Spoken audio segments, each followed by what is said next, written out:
Hello everyone. आज NCERT की 11th class की मिडावल हिस्ट्री के इस डिस्कशन में जो टॉपिक हम डिस्कस करने वाले हैं वो है cultural and religious development during the age of the Mughals.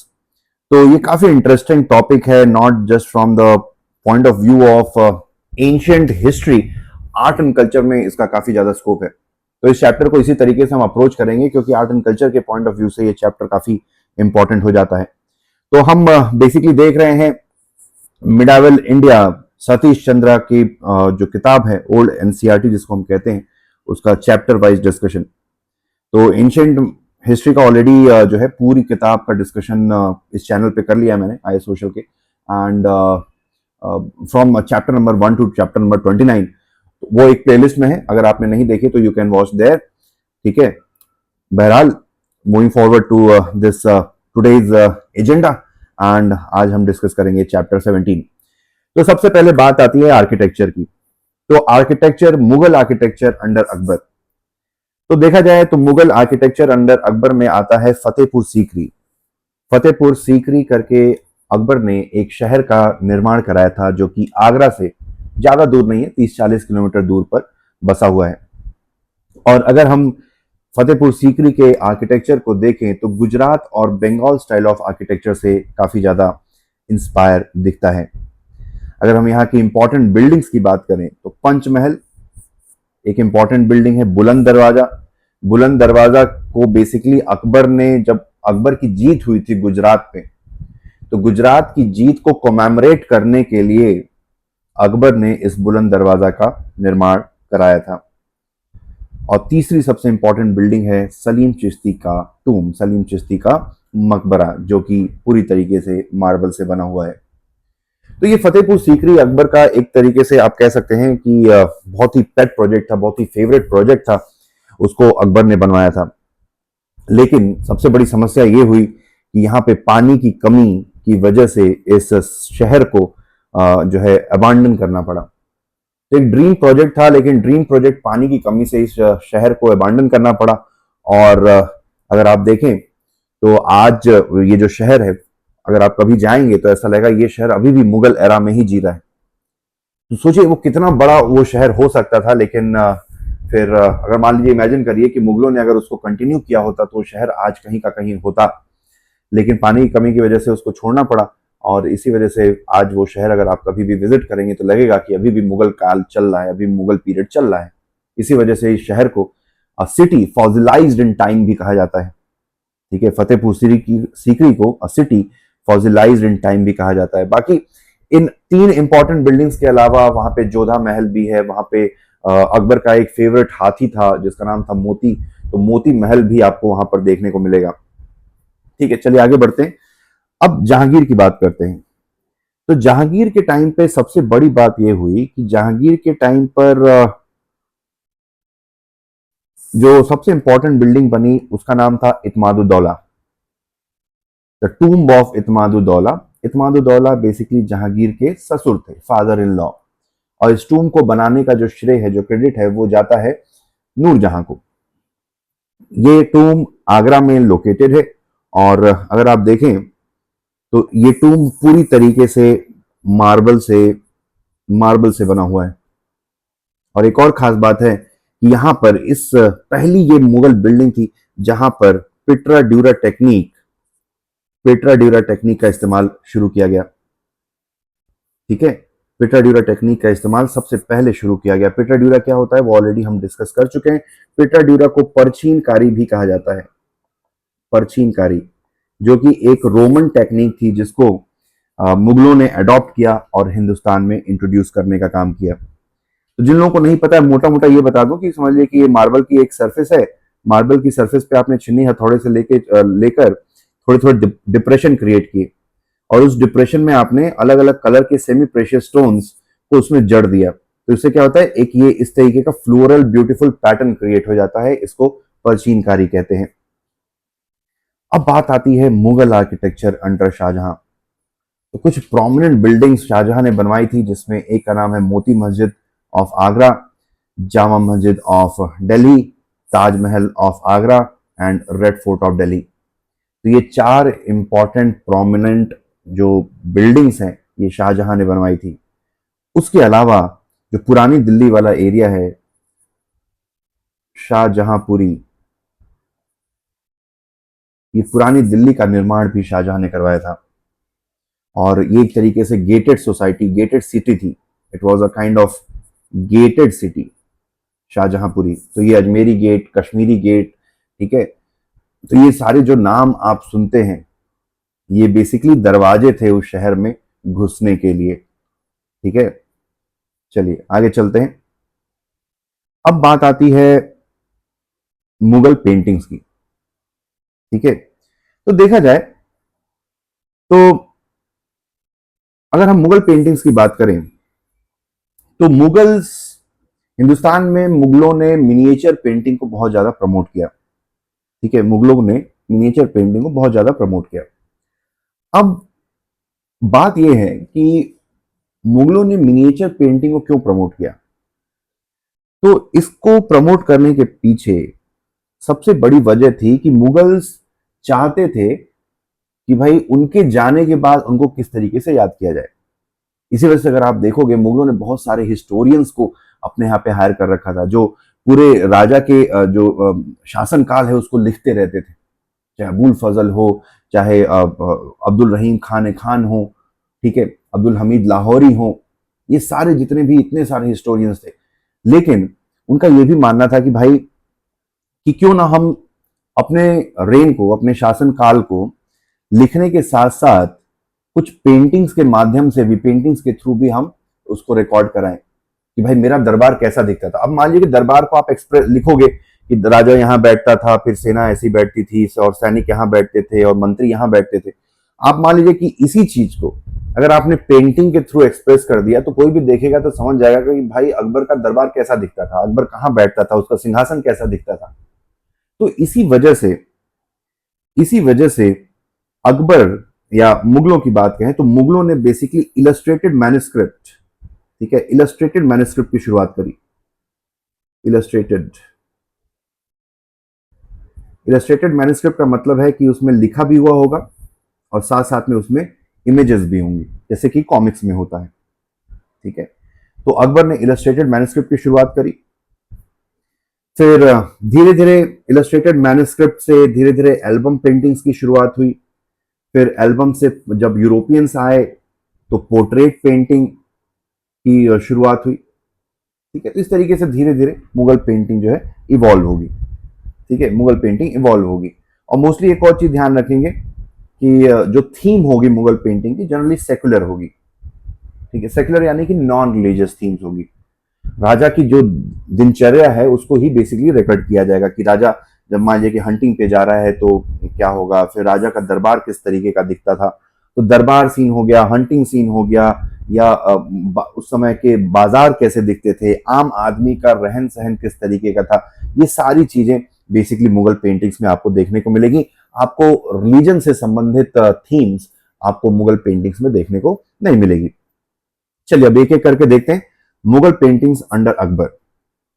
तो ऐसा माना जाता है कि अकबर को डिसलेक्सिया था। डिसलेक्सिया एक टाइप की बीमारी होती है, कह लीजिए, जिसमें लिखने पढ़ने में दिक्कत आती है। तो इसी वजह से, चूंकि लिखने पढ़ने में अकबर को दिक्कत आती थी, इस वजह से अकबर ने इलस्ट्रेटेड मैन्युस्क्रिप्ट को प्रमोट करना शुरू किया, क्योंकि उसको लिखने में दिक्कत, पढ़ने में दिक्कत आती थी। अगर हम अकबर के टाइम पे इंपॉर्टेंट पेंटर्स की बात करें तो उसमें नाम आता है अब्दुल समाद, नक्शबी, दसवंत और बासवान। ये चार बहुत ही इंपॉर्टेंट पेंटर्स थे, जिसमें अब्दुल समाद ने हमजा नामा करके एक किताब को बेसिकली पेंट किया था, अब्दुल समाद। फिर दूसरे दो इंपॉर्टेंट नाम हैं दसवंत के और बासवान के। नक्शबी ने पेंट किया था तूतीनामा, तूतीनामा, और अब्दुल समाद ने पेंट किया था हमजा नामा। खैर, अकबर के टाइम पर मास प्रोडक्शन, पेंटिंग्स के मास प्रोडक्शन को प्रमोट करने के लिए अकबर ने तस्वीर खाना को एस्टैब्लिश कराया। तस्वीर खाना वॉज अ काइंड ऑफ कारखाना कह लीजिए, जिसमें पेंटिंग्स का मास प्रोडक्शन होता था, ठीक है, मास प्रोडक्शन ऑफ पेंटिंग। तो एक तरीके से अकबर ने मास प्रोडक्शन के थ्रू पेंटिंग्स को पॉपुलराइज किया, क्योंकि अब पेंटिंग सस्ती हो गई थी। तो पेंटिंग खरीदना अब आसान हो गया था। ऐसा नहीं कि सिर्फ ये अमीरों के चोचले नहीं थे, कोई भी पेंटिंग खरीद सकता था, क्योंकि मास प्रोडक्शन होता था तो cost of producing painting decreased. ठीक है, कुछ इंपॉर्टेंट मुगल पेंटिंग्स का अगर हम देखें तो बैटल ऑफ हल्दी घाटी, अकबर की कोर्ट का सीन हो गया, कुछ बर्ड्स और एनिमल्स इनकी पेंटिंग्स हो गई। तो बेसिकली ये मुगल पेंटिंग्स का जो है जनरली मेन थीम हुआ करता था, जैसा कि मैंने बताया कि सेकुलर थीम्स पे उनका ज्यादा एम्फोसिस था। अब बात आती है जहांगीर की। तो अगर जहांगीर का शासनकाल देखें तो Mughal painting reached it's zenith during his rain. अपने सबसे प्राइम पे पहुंची मुगल पेंटिंग, और जहांगीर के टाइम पर ही इलस्ट्रेटेड मैन्युस्क्रिप्ट से फोकस हटा के एल्बम और पोर्ट्रेट पे किया गया। कि पहले इलस्ट्रेटेड मैन्युस्क्रिप्ट यानी कॉमिक्स टाइप की पेंटिंग्स बनती थी कि भाई उसमें लिखा भी हुआ होगा और उसमें पेंटिंग भी होगी, लेकिन जहांगीर ने सिंपली एल्बम को प्रमोट किया कि भाई आपको अगर मान लीजिए कि मुगल के जितने राजा हैं, अकबर हो गया, जहांगीर हो गए, शाहजहां हो गए, औरंगजेब हो गए, तो मान लीजिए कि आपको अकबर का शासनकाल देखना है तो आप बस सिर्फ अकबर के टाइम का आप एल्बम निकालोगे और सारी देख लोगे कि भाई अच्छा हंटिंग का ये सीन है, अच्छा अकबर यहाँ गए, अच्छा अकबर अभी गुजरात में लड़ने के लिए गए, अच्छा अकबर अभी नॉर्थ वेस्ट फ्रंटियर गए हैं युद्ध करने के लिए। तो एल्बम में कुछ लिखा नहीं होगा, सिर्फ और सिर्फ इमेजेस होंगी। तो ये काम किया था जहांगीर ने। और जहांगीर ने पोर्ट्रेट पेंटिंग को भी प्रमोट किया। पोर्ट्रेट पेंटिंग बेसिकली एक यूरोपियन पेंटिंग स्टाइल थी। पोर्ट्रेट क्या होता है? पोर्ट्रेट में बेसिकली अगर आप पोर्ट्रेट पेंटिंग देखोगे, अगर आप ये पेंटिंग देखोगे, तो पोर्ट्रेट का मतलब होता है कि जो बैकग्राउंड होता है, ठीक है, जो बैकग्राउंड होता है वो ब्लर्ड होता है, बैकग्राउंड इज ब्लर्ड, और जो मेजर एम्फोसिस होता है वो फेशियल एक्सप्रेशन पे होता है ऑब्जेक्ट के, ठीक है, फेशियल एक्सप्रेशन पे। तो ये जो पोर्ट्रेट पेंटिंग है हिंदुस्तान में इंट्रोड्यूस करने का काम किया जहांगीर ने, और ये पोर्ट्रेट पेंटिंग एक यूरोपियन पेंटिंग स्टाइल थी। और जहांगीर ने ही ऑयल बेस्ड पेंटिंग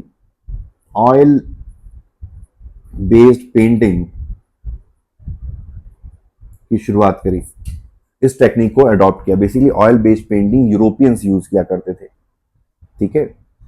खैर, अगर आप देखें, अनलाइक अकबर का अप्रोच था मास पेंटिंग के ऊपर, ठीक है, mass production of painting. Jahangir ने basically small scale production but of sophisticated painting पर एम्फसाइज किया कि भाई बहुत ज्यादा मास प्रोडक्शन करने की जरूरत नहीं है, कुछ ही पेंटिंग होगी लेकिन सोफिस्टिकेटेड होंगी। आर्ट सबके लिए नहीं होता, बंदर क्या जाने अदरक का स्वाद, तो सबके हाथ में पेंटिंग देना जरूरी नहीं है। जिसको आर्ट की कदर है उसी के पास पेंटिंग होनी चाहिए। दैट्स वाई मास प्रोडक्शन की जगह पे सोफिस्टिकेटेड पेंटिंग्स पर ज्यादा एम्फसाइज किया जाना चाहिए, ठीक है। और ये जो एल्बम बेस्ड पेंटिंग जहांगीर के टाइम पर प्रोड्यूस की गई, उनको हम मुरक्का पेंटिंग कहते हैं। ये नाम याद रखेंगे, Murakka painting, which means album paintings, ठीक है, एल्बम पेंटिंग। और जैसे मैंने बताया कि जहांगीर के टाइम पर ब्रिटिश पेंटिंग स्टाइल को मुगलों ने अडॉप्ट करना शुरू कर दिया। अगर आप जहांगीर की पेंटिंग की बात करें तो जैसा मैंने बताया कि इनके टाइम पे assimilation of European style started happening with Mughal painting tradition. एक और खास बात हमें जहांगीर की पेंटिंग में देखने को मिलती है, वो है पेंटिंग की डेकोरेटेड मार्जिन्स। ये आप देख रहे हो मार्जिन, ये तो मेन पेंटिंग ये है, this is the main painting, this is the main painting. पर इसके साथ साथ ये जो मार्जिन पे आप देख पा रहे हैं, ये जो मार्जिन, ये वाला जो हिस्सा है, ये वाला हिस्सा जो है, तो जहांगीर ने के टाइम की जो पेंटिंग्स हैं उस पर आपको इस टाइप की बहुत ही डेकोरेटेड फैंसी मार्जिन्स देखने को मिलेंगी। एक और खास बात है, जहांगीर ने एम्फसाइज किया नेचुरलिज्म पे, यानी कि जहांगीर के टाइम पर flora and fauna were very common objects. और सबसे फेमस पेंटिंग है जहांगीर के टाइम की, उसका नाम है जीब्रा पेंटिंग, ठीक है। तो जीब्रा पेंटिंग जहांगीर के टाइम की सबसे फेमस पेंटिंग है। अब बात आती है शाहजहां की। तो शाहजहां के टाइम पे जो यूरोपियनाइजेशन का ट्रेंड जहांगीर ने शुरू किया था, वो ट्रेंड और आगे बढ़ा। तो शाहजहां के टाइम पे और ज्यादा मुगल पेंटिंग का यूरोपियनाइजेशन हमें देखने को मिलता है, ठीक है, पहली बात ये। और दूसरी बात है कि जहां पर जहांगीर की पेंटिंग नेचुरल एलिमेंट्स पे ज्यादा इंफसाइज करती थी, फ्लोरा एंड फाउना पे ज्यादा इंफसाइज करती थी, शाहजहां की पेंटिंग्स का ज्यादा एम्फोसिस था आर्टिफिशियल एलिमेंट्स पे, जैसे कि मॉन्यूमेंट्स, बिल्डिंग्स, ठीक है, आर्टिफिशियल एलिमेंट पे जहांगीर का ज्यादा एम्फोसिस था। फिर बात आती है कि जहांगीर के टाइम पर आपको गोल्ड कलर्स का इस्तेमाल, काफी गोल्डन कलर का इस्तेमाल आपको पेंटिंग्स में काफी ज्यादा देखने को मिलेगा। और जहांगीर माफ कीजिएगा, शाहजहां के टाइम पर ही पदशाहनामा, ठीक है, Padshahnama was painted during his tenure by Abdul Hamid Lahori, ठीक है, अब्दुल हमीद लाहौरी। अब औरंगजेब का टाइम देखते हैं। तो औरंगजेब शाहजहां के बाद, जैसा कि पता है आपको कि अपने बड़े भाई दारा शिकोह को मारकर औरंगजेब गद्दी पर बैठा। औरंगजेब एक काफी ज्यादा कट्टर मुसलमान था, और कट्टर मुसलमान होने का मतलब कि किसी भी टाइप के आर्ट में उसकी कोई भी दिलचस्पी नहीं थी। और इस वजह से जितने भी मुगल दरबार में पेंटर्स थे वो अपनी नौकरी खो बैठते हैं, और इसी वजह से ये मुगल पेंटर्स अपने जीवन यापन की तलाश में, अपनी जीवन खोजने के लिए, अपनी नई नौकरी खोजने के लिए, अब मान लीजिए कि आपको नौकरी से निकाल दिया गया, आपका ले ऑफ हो गया, तो आप क्या करेंगे? तो आप किसी दूसरी कंपनी में जाएंगे। तो मुगलों के अलावा जो दूसरी कंपनी चल रही थी वो थी राजपूत किंगडम्स ऑफ राजस्थान। तो बहुत सारे मुगल पेंटर्स इन राजस्थान के राजपूत किंगडम्स में उन्होंने नौकरी ज्वाइन कर ली, ठीक है, राजपूत किंगडम्स में उन्होंने नौकरी ज्वाइन कर ली। और यहां से शुरुआत हुई राजपूत स्कूल ऑफ पेंटिंग या राजस्थानी स्कूल ऑफ पेंटिंग, ठीक है। तो राजपूत स्कूल ऑफ पेंटिंग या Rajasthani school of painting basically Mughal painters ने ही शुरू करी थी। जो मुगल पेंटर्स अपनी नौकरी औरंगजेब के टाइम पर अपनी नौकरी खोकर बैठे थे और उन्होंने अपनी पनाह ली, उन्होंने जो दूसरी नौकरी ज्वाइन करी वो थी राजपूत किंगडम्स ऑफ राजस्थान, ठीक है। जैसा मैंने बताया कि औरंगजेब के टाइम पर ये जो पेंटर्स थे अपनी नौकरी खोकर ये राजपूत किंगडम्स में उन्होंने शरण ली। अब अगर आप मुगल पेंटिंग और राजपूत पेंटिंग्स को कंपेयर करेंगे तो मुगल पेंटिंग जहां पर कंटेम्प्रेरी और सेकुलर दिखाई देती है, वहीं पर राजस्थानी या राजपूत पेंटिंग ट्रेडिशनल और रिलीजियस थीम्स इस पे ज्यादा डोमिनेंट दिखाई देती है, ठीक है। मतलब कि अगर आप मुगल पेंटिंग्स देखोगे तो इसमें आपको दरबार का सीन दिखाई देगा, इसमें आपको राजा की हंटिंग का सीन दिखाई देगा, बाजार का सीन दिखाई देगा, राजा किसी मिलिट्री कैंपेन में गए हैं तो उस लड़ाई का सीन दिखाई देगा, ठीक है। पर वहीं पर जो राजस्थानी जो पेंटिंग्स है उसमें आपको जो थीम्स दिखाई देंगी वो दिखाई देगी रिलीजन, ट्रेडिशन, लव, रोमांस, ठीक है। तो ये सारी जो थीम्स है वो ज्यादा डोमिनेंट आपको देखने को मिलेगी राजस्थानी पेंटिंग्स में। जहां पर मुगल पेंटिंग्स 3D में आपको दिखाई देंगी, वहीं पर जो राजस्थानी पेंटिंग्स है जनरली आपको फ्लैट और 2 डायमेंशनल पेंटिंग्स देखने को मिलेगी, क्योंकि दोनों का पर्पज अलग है। आप समझिए कि मुगल पेंटिंग का पर्पज है to record the reign of the ruler, ठीक है। तो राजा के शासन को रिकॉर्ड करना was the main aim of Mughal painting.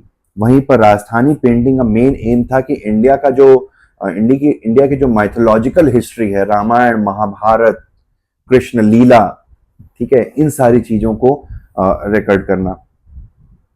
अगर कुछ फेमस एग्जाम्पल्स की बात करें तो सबसे फेमस एग्जाम्पल आता है बनी थानी पेंटिंग का। बनी थानी पेंटिंग जो कि किशनगढ़ स्कूल ऑफ पेंटिंग से बिलोंग करती है। इस पेंटिंग को बनाने का काम किया था निहाल चंद ने। बनी थानी राजकुमारी थी राजा सावंत सिंह की, ठीक है। और कई बार बनी थानी पेंटिंग को इंडिया की मोनालिसा भी कहा जाता है। फिर उसके अलावा आपको 12 मासा पेंटिंग भी देखने को मिलेगी। 12 मासा पेंटिंग जिसमें 12 महीने को पेंटिंग के माध्यम से एक तरीके से एक्सप्रेस करने की कोशिश की गई है, ठीक है।